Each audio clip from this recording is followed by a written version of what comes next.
Hello दोस्तों, नमस्कार। आप देख रहे हैं पैशन परमेश्वर यूट्यूब चैनल और आज हम बात करेंगे कि पीएफ का कितना पैसा निकालने से हमें पेंशन नहीं मिलती है।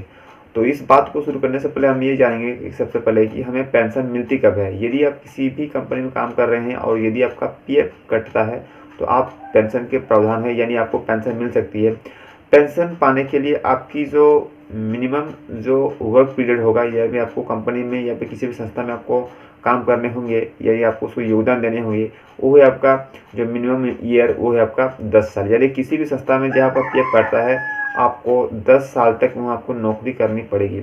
यदि आप किसी भी संस्था में यदि आप 10 साल कंप्लीट कर देते हैं, अपना योगदान दे देते हैं, या फिर आप अपने सेवा कंप्लीट करते हैं, 10 साल बाद आप एक पेंशन की भागीदारी बनते हैं, यानी आपको पेंशन मिलती है।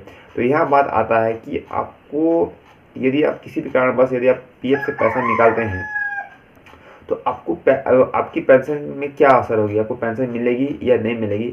आइए हम बात करते हैं इस वीडियो में। देखिए, जब भी अब हमारा पीएफ कटता है या फिर जब हमारा पेमेंट बनता है, तो हमारा जो पेमेंट बनता है वो पीएफ कटने के बाद ही हमारे पास मंथली पेमेंट आती है। तो जब भी हमारा पास पीएफ कटता है, या फिर बोल सकते हैं कि जब हमारा पेमेंट बनता है, तो उसमें हमारा 12% अपना कटने के बाद ही हमें पेमेंट मिलता है। तो ये जो 12% होता है उनको हम जानते हैं एम्प्लॉय शेयर के नाम पर जाने जाते हैं। ये एम्प्लॉय शेयर वही होता है जो हमारे 12% कटे होते हैं। अब मैं आपको बताना चाहता हूँ कि इस सिस्टम में हमारे कंपनी भी हमें 12% योगदान देती है, यानी हमारे पेमेंट का 12% कटती है और कंपनी हमें 12% देती है।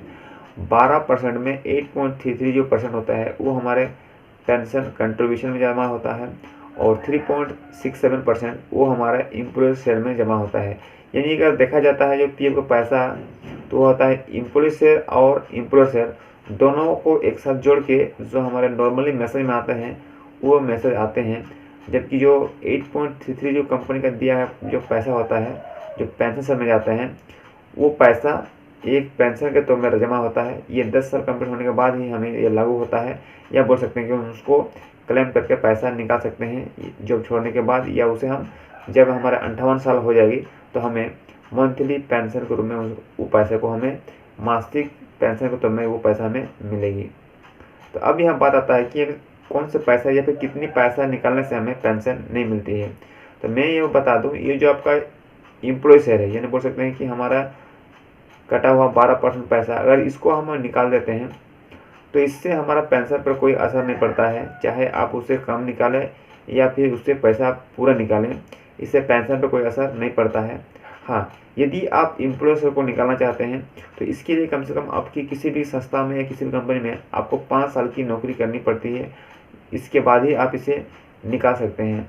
मैं इसका ऑलरेडी वीडियो बना चुका हूँ, ये तीनों पैसे कैसे निकाल सकते हैं और कौन सा फॉर्म आपको अप्लाई करने पड़ेंगे इस पैसे को निकालने के लिए। यहाँ सवाल आता है कि कितनी पैसा निकालने से हमें पेंशन नहीं मिलती है। तो मैं आपको बताना चाहता हूँ कि आपका एम्प्लॉय शेयर या फिर एम्प्लॉय शेयर में आप कितना भी पैसा निकाल दें, आपको पेंशन पर कोई असर नहीं पड़ता है, क्योंकि पेंशन पैसा तभी निकलती है जब आप कंपनी छोड़ते हैं।